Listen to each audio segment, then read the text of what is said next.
Si tenemos la presencia de Dios, tenemos su camino. La presencia de Dios es como un mapa que nos indica el camino que debemos tomar. Por ejemplo, cuando Dios llamó a Abraham, Él no le explicó exactamente dónde debía ir, porque la presencia de Dios era en sí la guía de Abraham. Bienvenidos al estudio Vida de la Biblia con Witness Lee.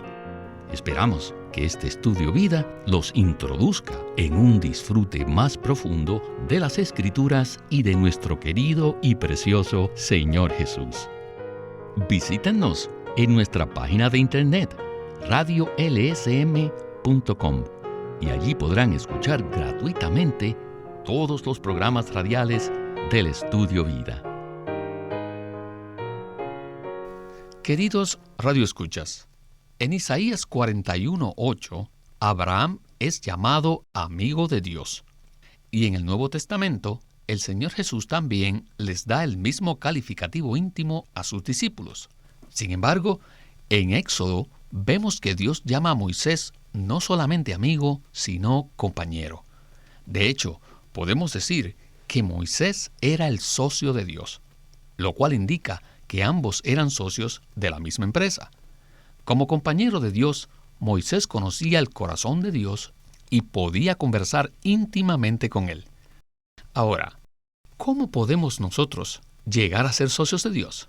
Pues bien, de eso es lo que trata nuestro estudio Vida de la Biblia en esta ocasión. El mensaje se titula Compañero de Dios, segunda parte. Y hoy hemos invitado a Ley Bustillo para que nos acompañe en otro estudio Vida de Éxodo. Bienvenido, Ley. Gracias por invitarme, hermano Víctor. Ley, hoy continuaremos viendo lo que aconteció después del terrible pecado de idolatría que cometió el pueblo de Israel. En el mensaje anterior vimos la clase de relación que existía entre Dios y Moisés. Por lo tanto, Ley, ¿qué podemos decir acerca de esta relación? La situación negativa del pueblo de Israel manifestó la relación especial que existía entre Dios y Moisés. Lo que podemos ver es que Moisés no era simplemente un amigo de Dios, sino que eran compañeros. Ambos eran socios de una misma empresa.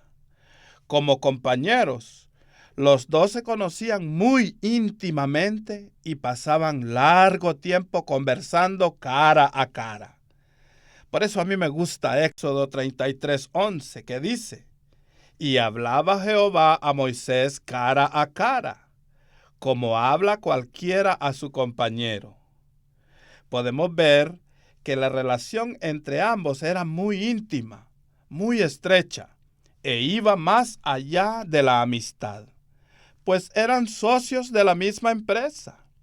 Esta empresa es la economía de Dios, su plan, que consiste en obtener una expresión de sí mismo en la tierra por medio de su pueblo. Debido a esta intimidad con Dios, Moisés verdaderamente conocía a Dios y además llegó a ser una persona conforme al corazón de Dios. Esa intimidad le permitió a Moisés conocer lo que estaba en el corazón de Dios y así conducirse de modo que cumplió su propósito. Dios desea que todos nosotros seamos sus compañeros, sus socios, de esta manera tan íntima y personal. Yo también aprecio mucho este versículo que usted leyó. Hablaba Jehová a Moisés cara a cara, como habla cualquiera a su compañero. En el mensaje pasado vimos que Abraham era amigo de Dios, pero que Moisés era compañero de Dios. Por supuesto, todos aspiramos a ser amigos de Dios, pero aquí estamos viendo que existe algo más profundo que esto, y esto es ser compañeros. Escuchemos ahora a Witness Lee en el primer segmento del estudio Vida de hoy. Moisés escuchó la palabra que Dios le decía: I will not go with you. Yo no iré contigo. The moose I only send my angel to go with you. A lo más, solo enviaré un ángel para que vaya contigo. Y el pueblo de Israel también escuchó esta palabra. Y cuando oyeron esto, sabían que no era una palabra agradable. Entonces, cuando el pueblo oyó esta mala noticia, vistieron de luto y ninguno se puso sus atavíos. Luego, en los versículos 5 y 6, vemos que Dios les ordena quitarse sus atavíos para que Él supiera lo que les había de hacer.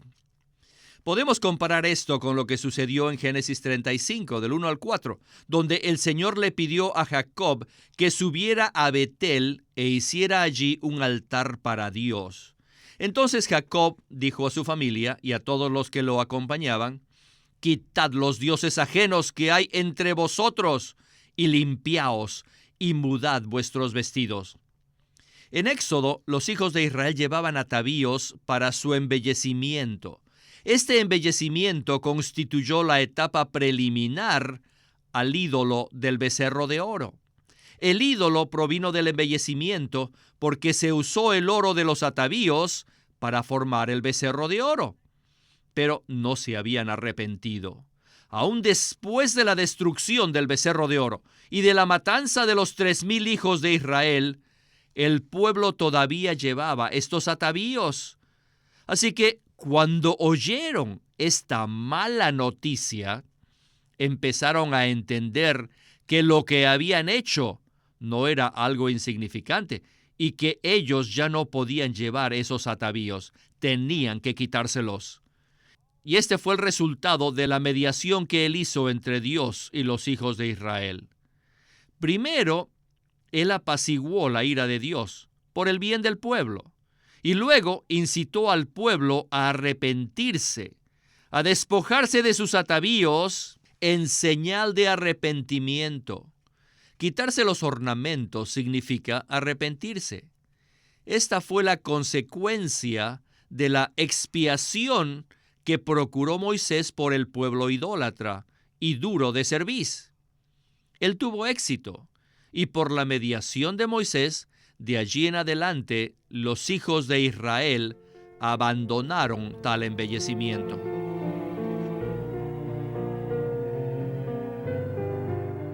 En este caso, Moisés asumió un papel muy significativo en el problema grave que se había manifestado entre Dios y su pueblo. De hecho, Moisés se convirtió en un mediador que apaciguó la ira justa de Dios y a la vez trajo a las personas al arrepentimiento. Por lo cual, entonces me pregunto, ¿qué hizo Moisés para que esto sucediera?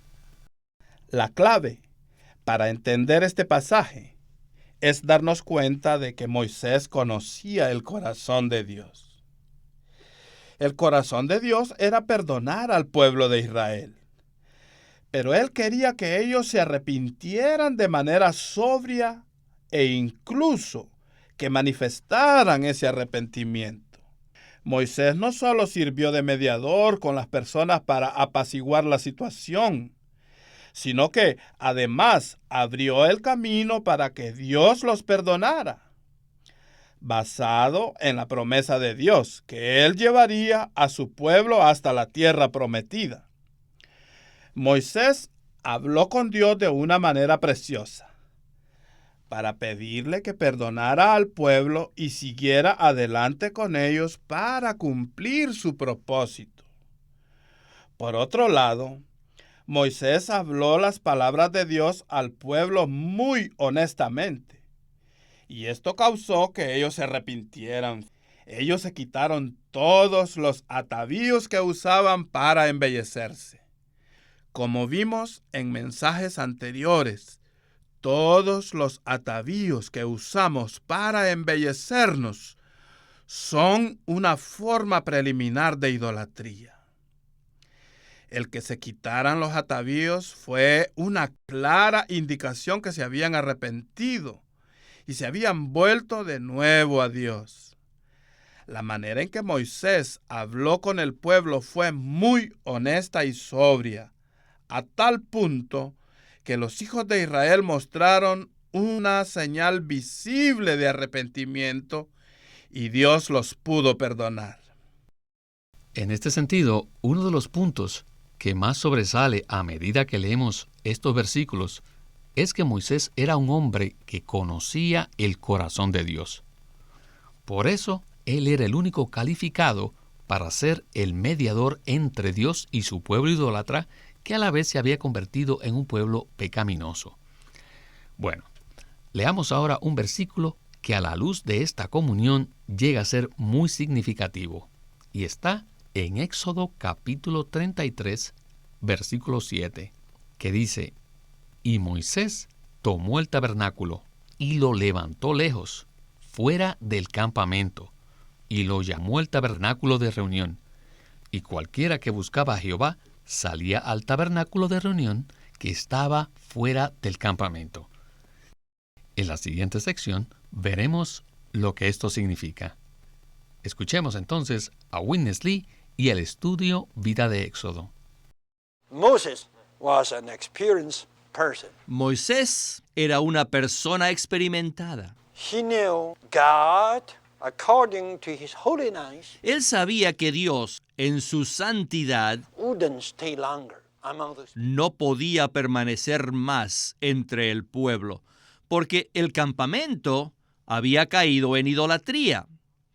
Por tanto, después de aplacar la situación, Moisés tomó el tabernáculo que se encontraba en el campamento y lo erigió fuera del campamento. ¿Por qué hizo esto? Moisés conocía el corazón de Dios y se daba cuenta de que Dios no podía permanecer en una situación idólatra. Así que esta acción también correspondía al corazón de Dios. ¿Saben que en Hebreos 13 vemos el cumplimiento de esta tipología?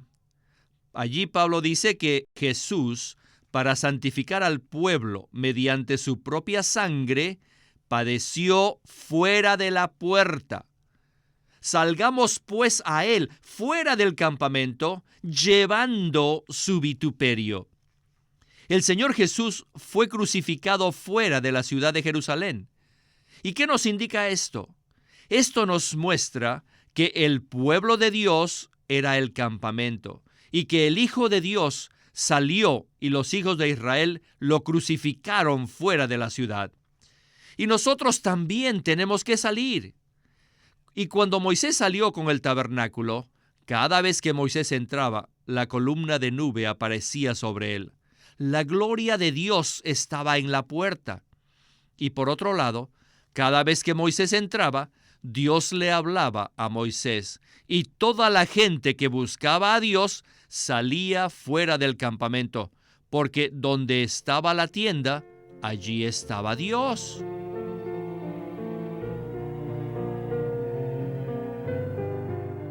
El tema de sacar el tabernáculo fuera del campamento en Éxodo 33 es muy significativo. Este asunto también se menciona en el Nuevo Testamento, en Hebreos capítulo 13. ¿Podría usted entonces relacionar lo que Moisés hizo en Éxodo 33 con lo que se menciona en Hebreos 13? El hecho de que Moisés haya movido el tabernáculo fuera del campamento no es algo insignificante. El campamento idólatra del pueblo de Israel en Éxodo 32 se refiere a la religión y la idolatría. Todo esto nos muestra que la idolatría entre el pueblo de Dios lo convierte en un campamento que rechaza a Dios. Conforme a Hebreos 13, Jerusalén llegó a ser una ciudad que rechazó a Dios y al Hijo de Dios. Por eso el Señor Jesús fue crucificado fuera del campamento. En Hebreos 13 dice que salgamos fuera del campamento para encontrarnos con el Señor. Nuestro deseo es encontrarnos con el Señor y ser uno con Él, por lo cual debemos salir fuera del campamento, de la religión y de la idolatría. Muchas veces hemos dicho en este estudio vida que la religión equivale a adorar a Dios sin que disfrutemos a Cristo. Esto es terrible. Esto significa que si adoramos a Dios sin el disfrute de Cristo, estamos exaltando algo que no es Cristo. Esto es simplemente idolatría.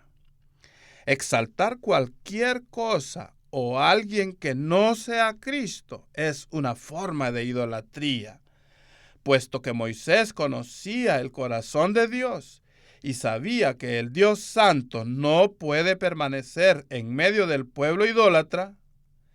Moisés movió el tabernáculo fuera del campamento por causa del testimonio de Dios. Esto nos muestra que Moisés conocía íntimamente a Dios y sabía que Dios jamás podría permanecer en una situación de idolatría. Es exactamente lo mismo actualmente.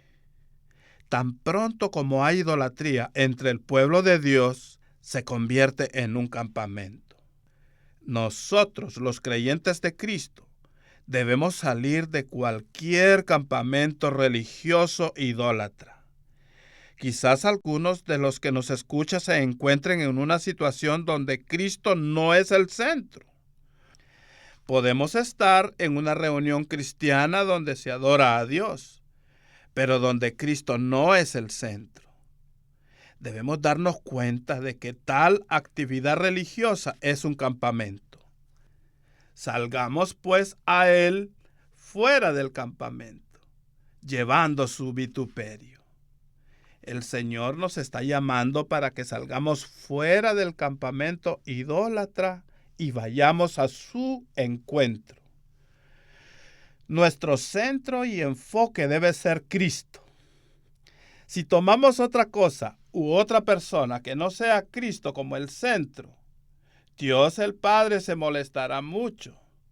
Salgamos fuera del campamento de la religión y de la idolatría para que nos encontremos cara a cara con el Señor y lleguemos a conocer el corazón de Dios.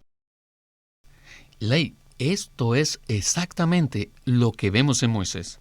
Moisés conocía el corazón de Dios y por eso fue capaz de apaciguar a Dios y llevar al pueblo a arrepentirse.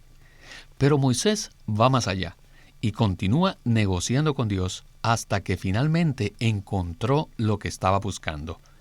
Y este es el enfoque de la última sección con Witness Lee. Por lo tanto, quisiera leer Éxodo capítulo 33, del 13 al 14, para así ubicarnos en el contexto. Dice así la Escritura: Ahora, pues, si he hallado gracia en tus ojos, te ruego que me muestres ahora tu camino, para que te conozca y halle gracia en tus ojos. Y mira que esta gente es pueblo tuyo. Y él dijo: Mi presencia irá contigo y te daré descanso. Es maravilloso escuchar estas palabras de la boca de Dios. Prosigamos entonces con Witness Lee. Moses was an expert. Moisés era un experto He did the things all together according to God's heart. y hacía todas las cosas conforme al corazón de Dios. He appeased the situation. Él according procuró to la God's expiación por los hijos de Israel conforme al corazón de Dios, y él movió la tienda fuera del campamento también conforme al corazón de Dios. Entonces, en ese momento, Moisés tenía la posición para negociar. ¿Negociar con qué? Negociar con Dios. Tenía su presencia y su gloria. Pero, ¿para qué era este negociar? El negociar era para el propósito de Dios. Él le dijo: muy bien, desde el primer día conociste mi nombre, y yo hallé gracia, pero ¿quién irá con nosotros? Y él le dijo: yo iré con vosotros. Así que si leemos detenidamente esta porción del capítulo 33, vemos que, número 1, la gloria de Dios es su presencia. Número 2, su presencia es el camino. Si tenemos la presencia de Dios, tenemos su camino. La presencia de Dios es como un mapa que nos indica el camino que debemos tomar. Por ejemplo, cuando Dios llamó a Abraham, Él no le explicó exactamente dónde debía ir, porque la presencia de Dios era en sí la guía de Abraham. Y esto es exactamente lo que Moisés deseaba. Él quería la presencia de Dios y su gloria. Antes de esta sección, Dios ya había sido apaciguado por Moisés, pero había dicho claramente que no los acompañaría. Sin embargo, Moisés no estaba muy satisfecho con los términos de ese acuerdo. Por consiguiente, después de ganar cierto terreno con el Señor, él procuró ganar más terreno y finalmente el Señor accedió a la súplica de Moisés. Es como si el Señor hubiera dicho: Moisés, te daré lo que deseas. Yo sé que tú quieres que yo te acompañe. Está bien, te acompañaré. Esto nos enseña una lección muy importante. Debemos conocer el corazón de Dios y también debemos ser personas conforme a su corazón. Entonces podremos tener la presencia de Dios al máximo, así como Moisés. Él tenía la presencia de Dios al máximo, mientras que los hijos de Israel tenían la presencia de Dios de una manera limitada, debido a que se encontraban lejos del corazón de Dios. Hoy es lo mismo, y todos nosotros necesitamos aprender esta lección. Solo una persona como Moisés puede ser un compañero de Dios, puede tener los mismos intereses de Dios y puede ser usada por Dios para llevar a cabo su empresa en la tierra. Al leer este relato en Éxodo 32 y 33, es muy claro que Moisés era un hombre que verdaderamente conocía el corazón de Dios. Él sabía cómo apaciguar a Dios y llevar al pueblo al arrepentimiento. Sin embargo, hay una lección profunda que todos necesitamos aprender, especialmente si deseamos ser compañeros de Dios. ¿No es así? Eso es muy cierto. Nosotros necesitamos ser personas que conocen el corazón de Dios y que hacemos las cosas conforme a su corazón. Este es el punto crucial del estudio vida de hoy. Moisés era un compañero íntimo de Dios, a tal punto que sabía lo que Dios quería. De este modo, Moisés vivía y hacía las cosas conforme a lo que Dios deseaba. Él era una persona que verdaderamente conocía el corazón de Dios. En contraste con Moisés, el pueblo de Israel estaba bastante distante de Dios. Podemos decir que la presencia de Dios estaba muy lejos de ellos. Por tal motivo, no conocían el corazón de Dios, ni vivían conforme al deseo de su corazón. Esta es una gran lección que debemos aprender. Debemos ser aquellos que tienen intimidad con el Señor y nos sumergimos en la palabra. Estos estudios vida de la Biblia son muy útiles, pues nos ayudan y nos dan la oportunidad de conocer el corazón de Dios, para que lo amemos y vivamos nuestra vida conforme al deseo de su corazón. Si ustedes profundizan en el estudio vida, les garantizo que podrán conocer el corazón de Dios y que vivirán conforme al deseo de su corazón. Nuestra oración es que todos, al igual que Moisés, lleguemos a ser compañeros de Dios, aquellos que llevan a cabo la única empresa divina, teniendo muchas conversaciones íntimas con Dios y pasando tiempo con Él. En tal intimidad podemos conocer el corazón de Dios y vivir conforme al deseo de su corazón. Que el Señor bendiga a todos aquellos que nos escuchan, para que no solo sean amigos de Dios, sino los amados compañeros de Dios en esta empresa divina. Amén. Y yo también digo amén. Oramos que todos los creyentes de Cristo lleguemos a ser aquellos compañeros del Señor Jesús en estos días. en los cuales Él lucha por realizar su propósito en la tierra, a fin de que propiciemos el regreso del Señor Jesús. Gracias, Ley. Su participación ha sido muy provechosa en este Estudio Vida. Muchas gracias, hermano Víctor, por invitarme. Siempre es una bendición.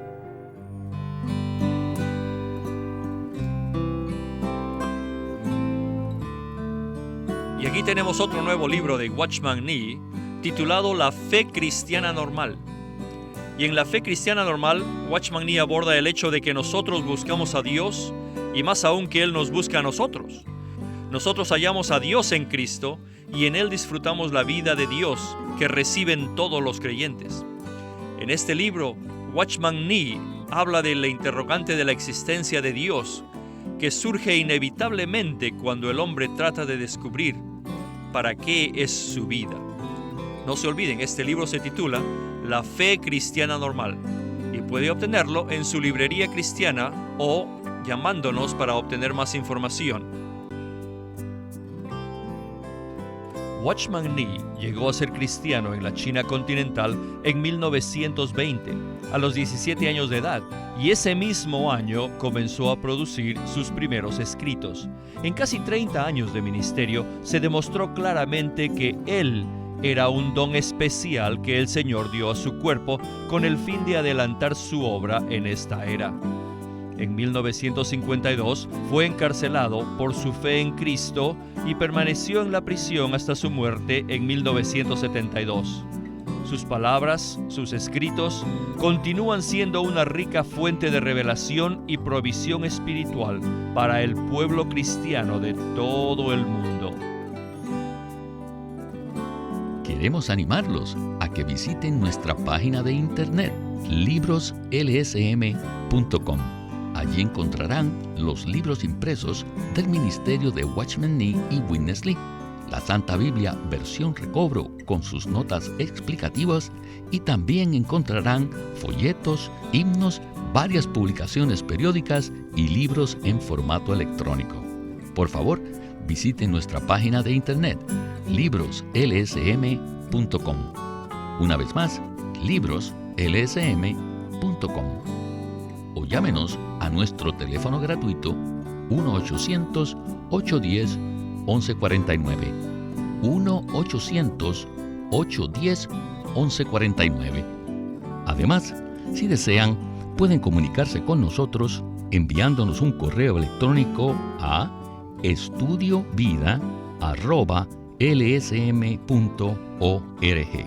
Una vez más, estudiovida@lsm.org.